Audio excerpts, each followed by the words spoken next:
In the wild, unless you're sitting at the top of the food chain, everything is trying to eat you. In order to survive, you either gotta get fast, get hiding, or get creative. One creature that's developed a shocking but effective defense mechanism is none other than the electric eel, able to spontaneously generate high-voltage pulses of electricity. So what do you think happens when a vicious predator like the caiman, the Amazon's equivalent of a crocodile, tries to take a bite out of an electric eel? Will it get the shock of its life, or is it lights out for the cranky caiman?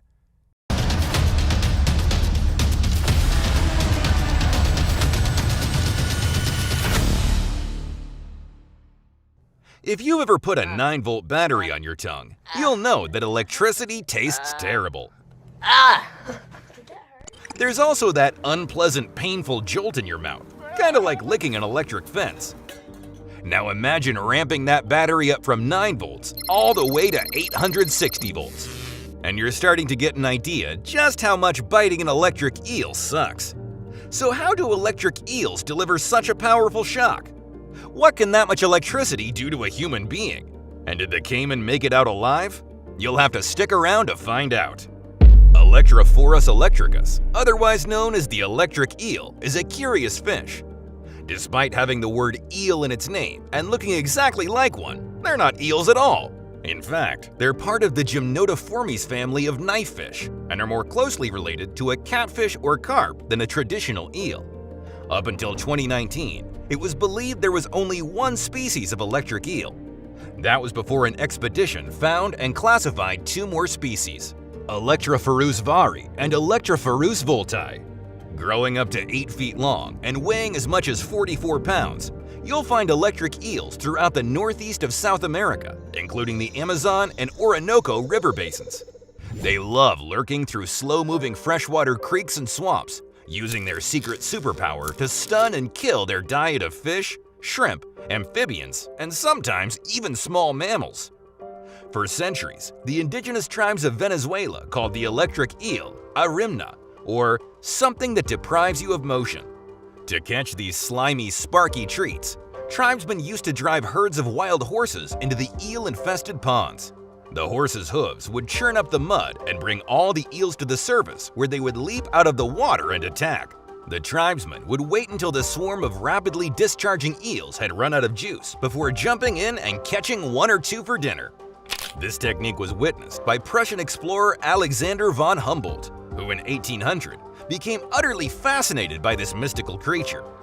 In a remote rainforest village in Venezuela called Los Llanos, Alexander set up a series of crude experiments to test the strength of the electric eel's shock. Now, when I say crude, I mean crude. There were no voltimeters or amperage meters. Humboldt would simply grab the eel and objectively rate the power of each electric jolt. After 4 hours of experiments and some seriously shocking blasts, Alexander reported that his muscles ached well into the next day. Despite knowing that electric eels packed a seriously heavy electric punch, it would be at least 100 years before scientists would figure out how they did it. The secret to an electric eel's shocking talent lies in 3 pairs of specialized organs throughout their abdomen. There's the main organ, which spans half the dorsal section of the eel, Hunter's organ, which runs the length of the eel's underbelly, and Sachs organ, which makes up the dorsal part of the eel's tail. These organs contain hundreds of thousands of modified muscle cells called electrocytes, arranged in perfect rows.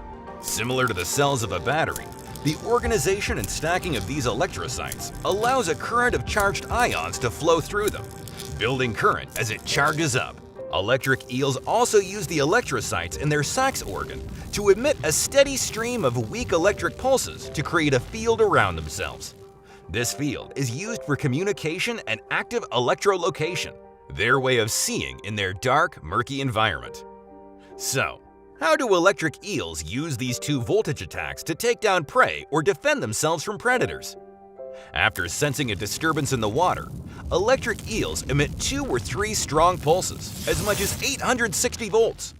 These high-voltage pulses act like a taser, hijacking the animal's nervous system, causing the prey to violently twitch in the water. This sudden movement generates waves that reveals the animal's hiding place. This all happens very quickly. Eels are able to temporarily stun fish in less than 3/1000ths of a second. Once the prey is immobilized, the electric eel can swallow its meal whole. Oh, and if that's not terrifying enough, by curling up, the electric eel can actually make the discharges even more intense by overlapping the electric fields generated at each end of the electric organ. You're not just in danger in the water either. Electric eels are known for leaping out of the water, pressing their chin on you for an even more intense shock. So why is this? When an eel is completely submerged, the current is conducted by the water, closing the loop. When they leap out of the water and press their chin, the positive pole, against their target, the electrical current is forced to travel through the body of the target to reach the negative pole. The end result? An even bigger shock. Scientists measured this in an experiment using a prosthetic arm fitted with electricity sensors that lit up when activated. When the arm was placed into the tank, the eel leapt out of the water, causing the highest discharge from just underneath its chin. How are you at handling electric shocks? Are you brave enough to swim with an electric eel? Let us know in the comments below. So, we know electric eels regularly take down small fish. But what about larger animals? Curious dogs are no match for the static charge of an electric eel. In fact, one shock sends this German Shepherd whimpering. But it's the Amazon caiman who finds itself often tussling with the electric eel, and it can be a flip of the coin who comes off second best. Sometimes, the warning pulses of an electric eel stop the caiman dead in its tracks, the ravenous reptile convulsing violently for a few seconds before regaining his composure and making a run for it. Other times, it's not so lucky. If a caiman manages to get a decent bite on the eel as the high-voltage shocks are discharged, his jaw clamps shut and the pair are locked in a shocking stalemate. Every one of the caiman's muscle fibers spasm uncontrollably before the reptile's heart finally gives out. So, could an electric eel kill a human being? We've long been testing how powerful an electric eel's shock is, and despite being mildly unpleasant in a laboratory setting, there doesn't seem to be much harm to wiring yourself to an eel or touching one in a tank. While there are reports of people in South America drowning in shallow water after being shocked by an electric eel, to date, no one has officially been declared as being killed by an electric eel. So maybe you could handle one electric eel. But just when you start thinking about going for a swim in a Venezuelan swamp, think again. A recent research expedition in the Amazon discovered that electric eels actually hunt in large packs and work together to deliver a supercharged volt of energy to attack and disable their prey. Up to 100 eels form a massive prey ball, circling their prey and repeatedly shocking them with insanely massive amounts of energy. I think I'll stick to the beach. It's easy to see why electric eels are called the taser of the Amazon. This slippery shocker is more than just an annoying zap of static electricity. Unless you're a fan of electro-torture, it's probably best to stay out of the water. Thanks for watching.